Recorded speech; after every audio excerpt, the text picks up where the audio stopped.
IPL 2025 से पहले team reviews का यह है पहला वीडियो। हम बात करने जा रहे हैं मुंबई इंडियंस की, वो मुंबई इंडियंस जिन्होंने एक स्ट्रॉन्ग टीम बनाई है। रिटेंशंस की अगर हम बात करें, आप सबको पता है उन्होंने अपने टॉप 4 प्लेयर्स को रिटेन किया था। रोहित शर्मा, हार्दिक पांड्या, जसप्रीत बुमराह, सूर्य कुमार यादव, और इसके साथ साथ उन्होंने तिलक वर्मा को रिटेन किया था। इसके अलावा कुछ अच्छी बाइज की हैं। चेन्नई से काफी सारे खिलाड़ी लेकर आए हैं जो चेन्नई में खेलने का जिनका ज्यादा एक्सपीरियंस है। और मैं चेन्नई का नाम पहले क्यों ले रहा हूं, क्योंकि हमें पहला मैच जो है वो चेन्नई के अगेंस्ट खेलना है 23 तारीख को। एल क्लासिको जो है वो पहले ही पड़ जा रहा है इस बार। इस बारे में भी बात करेंगे कि हार्दिक पांड्या पहले मैच को मिस करने जा रहे हैं, क्योंकि स्लो ओवर रेट की जब 3 पेनल्टीज पड़ती हैं आपको एक ही सीजन में, और लखनऊ के साथ जो हमने लास्ट गेम खेला था मुंबई इंडियंस ने लीग का, क्योंकि लीग स्टेज तक ही पहुंच पाए थे, 10वें पायदान पर रहे थे, तो जब तीसरी आपको पेनल्टी पड़ती है तो फिर वो पैसे नहीं काटते हैं आपके, फिर आपको एक गेम से सस्पेंड होना पड़ता है। तो वो एक गेम का सस्पेंशन हार्दिक पांड्या को लेकर के है। बुमराह नहीं होंगे, हार्दिक नहीं होंगे। पहला गेम चेन्नई के साथ, बड़ा मुकाबला, बड़ी स्टेज पर, बड़ा इंपैक्ट होने वाला है। इस पर हम बात करने जा रहे हैं। कुछ नए ऑप्शंस जो वो लेकर आए हैं, बहुत सारे यंग प्लेयर्स हैं जो मुंबई हमेशा जानी जाती है कि कुछ ऐसे टैलेंट को अनर्थ करती है जो जो जो कमाल करते हैं। फिर उसके बाद चाहे वो आईपीएल खेलें या फिर देश को रिप्रेजेंट करें या फिर अपने अपने देशों में जाकर खेलें, कमाल करते हैं वो प्लेयर्स। इस पर भी हम बात करेंगे और साथ ही साथ स्वॉट एनालिसिस करेंगे पूरा। ताकत क्या है मुंबई की, कमजोरी क्या है मुंबई की, किन खिलाड़ियों के लिए ये अपॉर्चुनिटी है, कहां पर जो है वो हिट करा जाए मुंबई को कि उन्हें हराया जा सकता है। और इन सारी चीजों के बीच में आपको मैं 2 प्लेइंग 11 दूंगा इस बार। एक तो चेन्नई सुपर किंग्स वाले मुकाबले में प्लेइंग 11 क्या होगी, मैं आप लोगों से भी जानना चाह रहा हूं। कमेंट बॉक्स में दाग दो। अमूमन तौर पर मैं कहता हूं लास्ट में बताना, आज मैं कह रहा हूं पहले ही बताओ। सीएसके वाले गेम में जहां बुमराह भी नहीं है, जहां हार्दिक पांड्या भी नहीं है, जहां आपको पता है कि एक स्लो विकेट होने वाला है अमूमन तौर पर। हालांकि चेन्नई में जो पिछली बार विकेट था वो तेज गेंदबाजों को काफी मदद दे रहा था। फास्ट बॉलर्स ने अच्छा किया था पिछली बार, अगर आप चेन्नई में देखोगे तो। इस बार आपको क्या लग रहा है? अपनी प्लेइंग 11 दागो, जो कि चेन्नई वाले गेम के लिए होगी, सीएसके वाले गेम के लिए। और उसके बाद हमें पता है हार्दिक आ जाएंगे, ऑलमोस्ट 5वें गेम से बुमराह आ जाएंगे। मैंने इस पर एक डिटेल्ड वीडियो किया हुआ है, इससे जो पिछला वीडियो आपको दिखेगा वो बुमराह पर ही है, तो वो प्लीज देखो। कप्तानी कौन करने वाला है यार सीएसके वाले गेम पे? क्योंकि अनऑफिशियल या ऑफिशियली जिससे भी बात कर रहा हूं, कोई नहीं बोल रहा है कि वाइस कैप्टन किसी को भी दर्ज किया गया है मुंबई की टीम शीट पे। क्या रोहित होंगे, क्या सूर्य कुमार यादव होंगे, इस चीज पर भी बात करेंगे। नए प्लेयर्स, जैसा मैंने कहा, मेरे पास पूरा स्क्वाड है यहाँ पर। 2 हमारे इंजरी रिप्लेसमेंट्स भी हैं इस सीजन के, अगर आप देखते हो तो 2 जो इंजरी रिप्लेसमेंट्स हैं उसमें एक में तो है मुजीबुर रहमान आ गए अल्लाह गजनफर की जगह पर। और अगर आप एक देखोगे तो कॉबिन बॉश आए, साउथ अफ्रीकन है, अच्छा किया हुआ है, लेकिन ठीक है, मैं बहुत ज्यादा हाईली रेट नहीं करूंगा। लिजर्ड विलियम्स की जगह पर वो आए। ये 2 इंजरी रिप्लेसमेंट्स हैं हमारे, जो ऑलरेडी हमें झटका लग चुका है शुरुआत में। अल्लाह गजनफर को देखने में मैं बहुत इंटरेस्टेड था, टू बी रियली ऑनेस्ट अगर आपको बताऊं। मुजीब भी आए, 2022 के बाद खेले नहीं है बहुत ज्यादा आईपीएल, जब शुरुआत की थी बड़े जबरदस्त थे, लेकिन इस बार मुंबई के पास स्पिनर्स अच्छे हैं। अगर आप पहले के मुकाबले देखोगे, पिछले 2 सीजन्स के मुकाबले देखोगे, अच्छे ऑप्शंस है। खास तौर पर अगर आप मिथ सैंटनर को देखोगे, गजब कर रहे हैं। कर्ण शर्मा को देखोगे, वो भी बढ़िया है। इसके अलावा एक जो स्पिनर ये लेकर आए केरला से, जो स्क्वाड में मैं लगातार जो देख रहा था कि क्या क्या हमारे पास जो है वो बेहतर तौर पर एक तरीके से मिल सकता है हमें, विघ्नेश पुत्र। वो अगर आप उनको देखोगे तो वो एक इम्पैक्ट क्रिएट कर सकते हैं। और जिसने भी मैं केरला प्रीमियर लीग देख रहा था, अलेपी रिपल्स को अगर आपने देखा है, क्योंकि कई बार लोग बोलते हैं यार ये छोटी लीग्स में परफॉर्म करते हैं, फिर आप बोलते हो कि नहीं आईपीएल में कैसे परफॉर्म कर देंगे। आप देखो, नमन धीर इसका एक बहुत अच्छा एग्जांपल है। नमन धीर ने पिछली बार बढ़िया क्रिकेट खेली, शेर पंजाब टूर्नामेंट उनका जबरदस्त गया था, और वहां से वो यहां आए तो वो इंपैक्ट क्रिएट करने में कामयाब रहे। सो इस बार मैं आपको बोल रहा हूं, इस बल्लेबाज इस स्पिनर पर नजरें रखना। लेफ्ट आर्म स्पिनर है विघ्नेश पुत्र, इंपैक्ट प्लेयर के रूप में यूज होता हुआ आपको दिख सकता है पहले ही गेम में, उस पर आप नजर रखना। तो सबसे पहले हम ये देखते हैं कि पिछली बार जिस टीम ने नंबर 10th पर फिनिश किया था, कंट्रोवर्सीज बहुत सारी थी। As a captain Hardik perform नहीं कर पाए थे, लेकिन वो आईपीएल खत्म हुआ, हार्दिक की परफॉर्मेंस ऊपर जाने लगी। T20 वर्ल्ड कप जिताया, last over I think 15 run defend करने थे, कर लिए। चैंपियंस ट्रॉफी आप देखो, मेरी मुलाकात भी हुई उनसे और मैंने सवाल भी किए उनसे, पर्सनली भी उनको ऑल द बेस्ट विशेस दी। और जो सवाल भी किया उनसे वो भी इसी चीज को लेकर के था मेरा, कि हार्दिक पिछले 1 साल में जो आपने अप्स एंड डाउन्स देखी हैं उसके बारे में मुझे थोड़ा सा बताओ कि वो लोज को किस तरीके से देखते हो, और अप्स तो बहुत ही ज्यादा हाई रही हैं आपके लिए। तस्वीरें भी आप लगातार देख रहे हो उनसे मुलाकात की। तो पिछले इस एक साल में मैं 2-3 बार मिल चुका हूं हार्दिक पांड्या से, 2-3 बार अलग अलग जगह पर बात हुई। एक बार कैंडी में मिला था, दुबई में मिला था फाइनल के बाद। तो उन चीजों को भी आप लोगों के सामने रखूंगा, जो पर्सनल एक्सपीरियंसेस हैं, जो बातचीत हुई है। चाहे वो जसप्रीत बुमराह के साथ हुई हो, वो भी आप तस्वीर देख सकते हैं। इसके अलावा चाहे आप रोहित शर्मा के साथ जो मुलाकातें रही हैं, उसकी भी आप तस्वीर देख सकते हैं। But coming to the strengths, भाई इस टीम में ऐसा क्या है इस बार? इस टीम की बैटिंग एक तो जोरदार है। अगर आप इस टीम की बल्लेबाजी देखते हो, मतलब सबसे पहले आप लोग मुझे यही पूछोगे कि रोहित शर्मा, क्योंकि without a doubt Rohit Sharma आपके ओपनर होंगे, रोहित शर्मा के साथ ओपन कौन करने वाला है? क्या वो विल जैक्स होंगे? विल स्मिथ बोल रहा हूं, विल जैक्स होंगे, या फिर वो होंगे Ryan Rickelton? Ryan Rickelton current form के लिहाज से जबरदस्त है, साउथ अफ्रीका के लिए 100 मारा, टेस्ट में अच्छी परफॉर्मेंस है, ऑल फॉर्मेट अगर आप देखोगे बढ़िया कर रहे हैं। करंट फॉर्म पे अगर कोई मुझे बोलेगा, मैं रायन रिकल्टन को लेकर के जाऊंगा। विकेट कीपिंग ऑप्शन भी देते हैं, लेकिन उसके लिए मेरे पास रॉबिन मिन्स भी है। लेकिन अगर आप हल्का सा देखोगे कि जब आप विल जैक्स को देखते हो, एक तो आपको स्पिन बॉलिंग का ऑप्शन देते हैं, दूसरा आपको एक पावर हिटर के रूप में ऊपर एक खिलाड़ी मिलता है जो कि तेज तर्रार बैटिंग कर सकता है। तो मेरे लिए बहुत ज्यादा मैं डिवाइडेड नहीं हूं इस चीज पे कि मैं विल जैक्स को लेकर जाऊं या रायन रिकल्टन को लेकर के जाऊं। अगर मुझे रॉबिन मिन्स की कीपिंग पर पूरा भरोसा है कि रॉबिन मेरे लिए कर दे देगा विकेट कीपिंग, क्योंकि उसके लिए भी पहला सीजन है। पिछला सीजन मिस कर गया था, एक्सीडेंट हो गया था उसका, और इस वजह से अनफॉर्चुनेटली मिस कर गया था सीजन। जीटी ने उसको लिया था, लेकिन इस बार मुंबई में आया है, पहला आदिवासी प्लेयर है, ट्राइबल प्लेयर जो है वो पहला है। क्रिस गेल कहा जाता है उसे, झारखंड का, लंबे छक्के मारता है। हरियाणा के खिलाफ अगर आप देखोगे सीके नायडू में उसने अच्छी परफॉर्मेंस की थी, 80 ऑट बनाए थे, जबरदस्त खेला था। नाम बहुत है, चर्चा भी मैंने बहुत सुनी है मुंबई में, जो इंटरनल सोर्सेस हैं उनके बीच चर्चा भी इस खिलाड़ी की बहुत ज्यादा है। बट ओवरऑल मैं देखना चाहता हूं, अगर उसकी कीपिंग पर आपको पूरा भरोसा है तो फिर रायन रिकल्टन की जगह पर विल जैक्स को लेकर जाओ। अगर आपको ये लगता है कि नहीं, रायन रिकल्टन से विकेट कीपिंग करानी है, तो फिर आप रायन रिकल्टन को ही रखो रोहित शर्मा के साथ। मेरी पर्सनल राय लोगे, मैं रायन रिकल्टन के साथ जाऊंगा। रोहित शर्मा, रायन रिकल्टन मेरी प्लेइंग 11 का हिस्सा होंगे। मैं चेन्नई वाले गेम के लिए आपको बताने की कोशिश कर रहा हूं कि चेन्नई वाले गेम में मेरी चॉइसेस क्या होने वाली है। तो रोहित शर्मा, रायन रिकल्टन, और ये सबसे बड़ी स्ट्रेंथ भी है इस टीम की, अगर आप स्ट्रेंथ के रूप में इसे देख रहे हो। इसके बाद जब मैं टीम देखता हूं तो मेरे पास ऑब्वियसली अब मेरे को यह देखना है कि मेरे को तिलक वर्मा को रखना है 3 नंबर, या मैं सूर्य कुमार यादव के साथ जा रहा हूं। मैं तिलक वर्मा को ही 3 नंबर पर रखूंगा। 4 नंबर पर मेरे सूर्य कुमार यादव हो गए, और 4 और 5 में मैं स्वैप फिर से कर सकता हूं। मैं नमनधीर को भी ऊपर ला सकता हूं, और नमनधीर शायद उन्हें यही गेम मिले एक, क्योंकि इस सीजन आपके हार्दिक पांड्या जैसे ही अगले गेम में आ जाएंगे, आपको सबसे पहले नमनधीर को वहां से हटाना पड़ेगा। तो नमनधीर और सूर्य कुमार यादव मेरे पास ऑप्शन हो जाते हैं। तो पहला गेम अगर आप देखोगे, इसी में अगर मैं हार्दिक पांड्या ऐड कर दूं, आप बोलोगे क्या विस्फोटक बैटिंग लाइनअप है यार। लेकिन अभी अगर आप देखोगे, ठीक है, वहां पर नमनधीर का नाम है, फिर सूर्य कुमार यादव को अगर आप वहां पर रखते हो तो और मेरे हिसाब से पहले गेम में अगर आप देखोगे तो सूर्या ही आपको कैप्टनसी करते हुए दिखाई देंगे, क्योंकि स्क्वाड में कहीं पर भी ये नहीं लिखा है कि वाइस कैप्टन के रोल में ये एक पर्टिकुलर प्लेयर आने वाला है आपके पास। तो कैप्टन के रूप में मेरे हिसाब से सूर्य कुमार यादव वहां पर जगह बनाएंगे। इसके बाद मैं 2 खिलाड़ियों के नाम आपको दे रहा हूं जिसको मैं इंपैक्ट के तौर पर यूज कर सकता हूं। इसमें एक खिलाड़ी होने वाला है बेवन जैकब्स, जिसने न्यूजीलैंड के लिए अच्छा खेला है, लेकिन न्यूजीलैंड में विकेटें अमूमन तौर पर फ्लैट होती हैं, ग्राउंड छोटे होते हैं।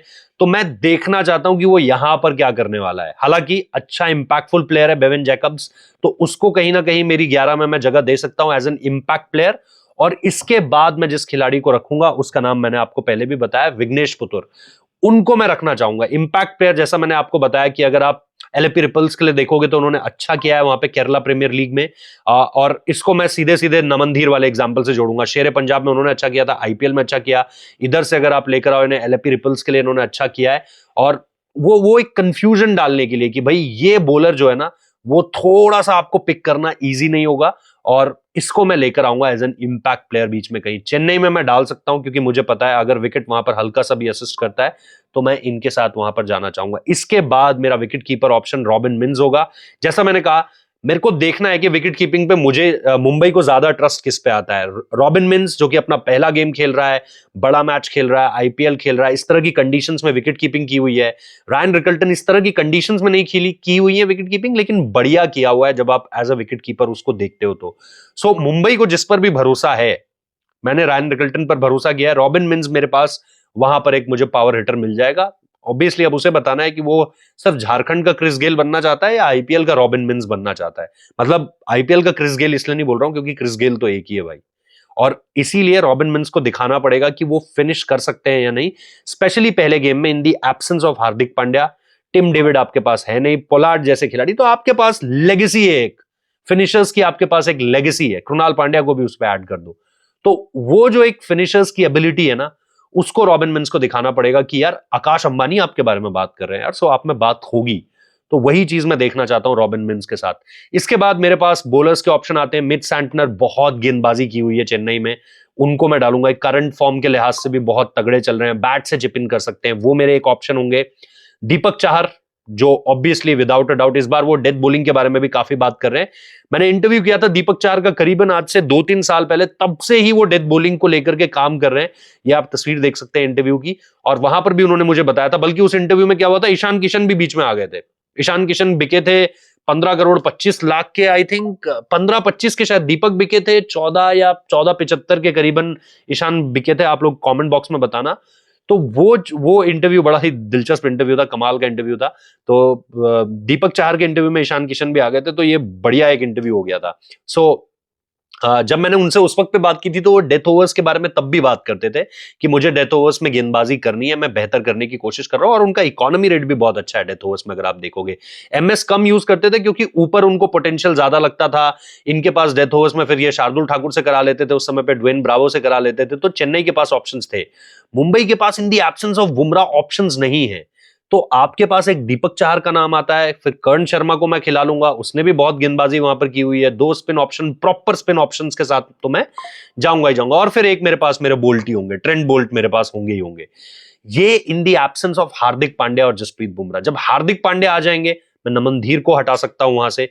जब जसप्रीत बुमराह आ जाएंगे तो मैं ये देख सकता हूं कि मुझे 2 स्पिनर्स कहां खिलाने हैं और मैं 3 पेसर्स के साथ कहां कहां जा सकता हूं। बुमराह तो सीधे वॉक इन करेंगे। अब बुमराह वॉक इन करेंगे तो क्या मैं एक स्पिनर को वहां से हटा दूं, एक स्पिनर को हटा दूं और बोलूं नहीं, कर्ण शर्मा और मिच सैंटनर में से मुझे कोई एक ही खिलाना है और मैं 3 पेसर्स के साथ जाऊंगा।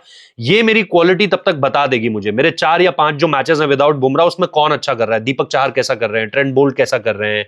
ट्रेंट बोल्ट को हालांकि मैं किसी भी कीमत पर बाहर नहीं कर पाऊंगा। ट्रेंट बोल्ट कैसा कर रहे हैं, फिर मेरे लिए कर्ण शर्मा क्या कर रहे हैं, मेरे लिए मिच सैंटनर क्या कर रहे हैं, तो मैं उस हिसाब से देखूंगा। मैं धर्मशाला खेल रहा हूं, मैं 3 fast bowler, out and out fast bowlers के साथ जा सकता हूं। कंडीशंस को देखते हुए मेरा ये फैसला जो है वो बदलेगा, वो मैं आपको बता दूंगा विदाउट अ डाउट। आप लोग भी मुझे बता सकते हैं कि आप लोग किसको अंदर बाहर जो है वो करने जा रहे हो। तो ये मेरी जो सीएसके वाला गेम है उसकी जो 11 है, Rohit Sharma, Ryan Rickelton wicket keeper, Tilak Varma, Naman Dhir, Surya Kumar Yadav, फिर मैं जैकब्स या विघ्नेश में से इंपैक्ट प्लेयर यूज करूंगा। रॉबिन मिन्स मेरे हो गए, मिच सैंटनर हो गए, दीपक चाहर हो गए, कर्ण शर्मा हो गए, ट्रेंट बोल्ट हो गए। ये तो हो गई मेरी चेन्नई वाली प्लेइंग 11। और इसके अलावा भी जैसा मैंने आपको बता दिया, हार्दिक आ जाएंगे तो नमन को आउट कर दूंगा।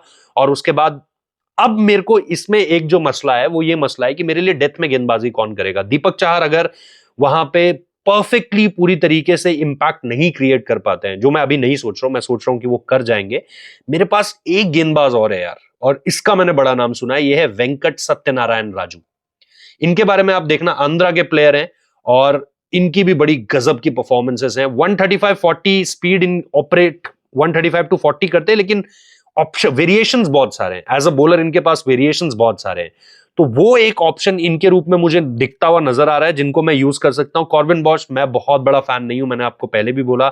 और फिर मुझे जो मेरे 4 जो फॉरनर्स हैं, चाहे मैं बेवॉन जैकब को यूज करूं, चाहे फिर मैं रायन रिकल्टन को ऊपर यूज करूं, फिर मैं मिच सैंटनर को यूज करूं, फिर मैं ट्रेंट बोल्ट को यूज करूं, तो अभी मैं अपने 4 फॉरनर्स इस तरीके से देख रहा हूं। कॉर्बिन बॉश मुझे उतनी ज्यादा एक्साइटमेंट नहीं दे रहे हैं। मुजीबुर रहमान 2022 वाला फैक्टर मैंने आपको बताया कि तब से उस तरीके से उन्होंने नहीं खेला है, तो मेरे पास बहुत ज्यादा ऑप्शंस नहीं है। राज अंगद बावा, यस मैं देखना चाहता हूं कि वो प्रैक्टिसेस में क्या करते हैं। उनकी जो बैटिंग और बॉलिंग की स्किल है वो काफी बराबर है। मतलब ये नहीं बोल सकते कि यार 70% बैटिंग करता है 30% बॉलिंग करता है, काफी क्लोज है। 60-40, 60 बैटर 40 बॉलर, इस तरीके का खिलाड़ी है। तो उनको मैं देखना चाहता हूं कि वो क्या करते हैं, किस तरीके से प्रैक्टिस सेशंस में, नेट्स में किस तरीके से डिलीवर करते हैं। और अगर मैं देखूं इसमें तो मेरे पास कोई बहुत ज्यादा ऑप्शंस ऐसे नहीं है जिनको मैं बोलूं कि यार इनको मैं यूज कर सकता हूं एज अ फास्ट बॉलर इस पूरी की पूरी टीम में। तो ये एक मेरे पास ऑप्शन के रूप में आ जाता है। सृजित कृष्णन है मेरे पास, लेकिन वो विकेट कीपर बैटर है अगर आप उस तरीके से देखोगे। अश्विनी कुमार मेरे पास एक लेफ्ट आर्म पेसर है, बट ठीक है, बहुत एक्सपीरियंस नहीं है। अश्विनी कुमार को भी अभी आपको देखना है कि वो क्या करते हैं, किस तरीके से इंपैक्ट क्रिएट करते हैं। लेकिन जैसा मैंने कहा, वेंकट सत्यनारायण राजू मेरे पास एक ऐसा खिलाड़ी है जिसके बारे में मैंने सुना है, उसकी वेरिएशंस को मैंने काफी उसके बारे में चर्चा सुनी हुई है। सो उसके बारे में मैं कह सकता हूं कि हाँ यार, ये बंदा अच्छा कर आपको दे सकता है। सो ये जैसा मैंने कहा, स्ट्रेंथ में मेरे पास मेरी बैटिंग है जो कि बहुत लाजवाब है। हार्दिक पांड्या मेरी स्ट्रेंथ है, रोहित शर्मा मेरी स्ट्रेंथ है, ये दो नाम मेरी स्ट्रेंथ है at the very start of the tournament. और जसप्रीत बुमराह को तो मैं इग्नोर कर ही नहीं सकता। तो ये अगर आप 3 प्लेयर देखते हो तो मुंबई की ताकत है उनकी बैटिंग, और बॉलिंग में तो सिर्फ एक नाम काफी है, जसप्रीत बुमराह। अगर आप ताकत के रूप में देख रहे हो, रोहित शर्मा रन्स कर रहे हैं, फाइनल में बड़ी पारी खेल दी, टूर्नामेंट जिता दिया, high on confidence. Hardik Pandya के बारे में तो कहना ही क्या है। आई थिंक हार्दिक पांड्या इस वक्त पर उनसे ज्यादा impactful player bowling wise batting wise पूरी दुनिया में कोई नहीं है। तो वो मेरे लिए एक सबसे इंपॉर्टेंट फैक्टर हो जाता है। दूसरी चीज, जैसा मैंने कही, अगर आप स्वॉट में वीकनेस की बात करते हो, मेरे लिए वही सबसे बड़ा मसला है कि अगर बुमराह इंजर्ड है मेरे लिए, तो मेरे पास कोई बढ़िया आउट एंड आउट रिप्लेसमेंट नहीं है उनका। डेथ में मेरे लिए कौन बॉलिंग करेगा, मेरे लिए वो एक समस्या है। अपॉर्चुनिटीज हर नए प्लेयर के लिए अपॉर्चुनिटी है यार। रायन रिकल्टन को अपने आप को बहुत बड़ा बना सकते हैं यहां से, for that matter Will Jacks अपने आप को बहुत बड़ा बना सकते हैं यहां से।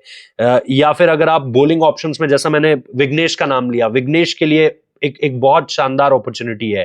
ठीक है, सूर्य कुमार यादव अभी आउट ऑफ फॉर्म चल रहे हैं, उनके लिए खुद को ऊपर लाना, तिलक वर्मा को एक नेक्स्ट लेवल पे चले जाना। हो सकता है इस आईपीएल में 700-800 रन मार दे तिलक वर्मा, 300-400 इसके फेरे से निकले और अपने आप को एक वो अराइवल मोड पे, क्योंकि इंडिया के लिए भी रन्स कर रहे हैं। आईपीएल और तगड़ा चला गया तो फिर अगले साल आपको वर्ल्ड कप भी खेलना है, और वर्ल्ड कप आईपीएल से पहले होगा, तो वो इंपैक्ट आपको क्रिएट करना बहुत ज्यादा जरूरी है।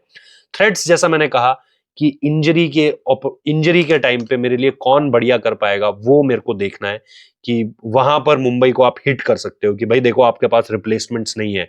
आपके पास अगर ऊपर से टॉप 4-5 में कोई इंजर्ड हो गया, सूर्य कुमार यादव को कोई मसला हो गया जैसे पिछली बार हुआ था, तो ठीक है, मैं नमन धीर को ले आऊंगा। लेकिन अगर मेरे पास 1-2 इंजरीज हो गई तो मेरे पास वो रिप्लेसमेंट्स नहीं है। तो ये है यार मेरी तरफ से मुंबई इंडियंस का स्वॉट एनालिसिस। लंबा हो चुका है वीडियो, क्योंकि आप लोगों को भी पता है मेरी फेवरेट टीम है। सो दिल से बोला जो बोला, और काफी रिसर्च करी है, काफी पढ़ा है, काफी पूछा है लोगों से, काफी लोगों से चर्चा करी है इसके बारे में, और उसके बाद आप लोगों तक ये वीडियो आया है। तो बताइए आपको कैसा लगा, क्या आपको लग रहा है कि यही है पूरा का पूरा गणित, या आपको लग रहा है नहीं इस पे और कुछ होना चाहिए। अपनी टीम बताइए, सीएसके वाली टीम मैंने बताई, सीएसके के बाद वाली टीम मैंने बताई, आप लोग भी बताइए आप लोगों को क्या लगता है। Thank you so much. Subscribe कर देना, नोटिफिकेशन बेल प्रेस कर देना। अगली टीमों में आपको किसका वीडियो चाहिए, अब अगला वीडियो आपको किसका चाहिए वो आप मुझे बता दो। मुंबई मेरी फेवरेट है, इसलिए मैंने मुंबई का वीडियो सबसे पहले करके दे दिया है। अगली टीम कौन सी चाहिए, उस पे जिस पे सबसे ज्यादा लाइक होंगे, जिस कमेंट पे सबसे ज्यादा लाइक होंगे, उस वीडियो को कर दूंगा। Thank you so much.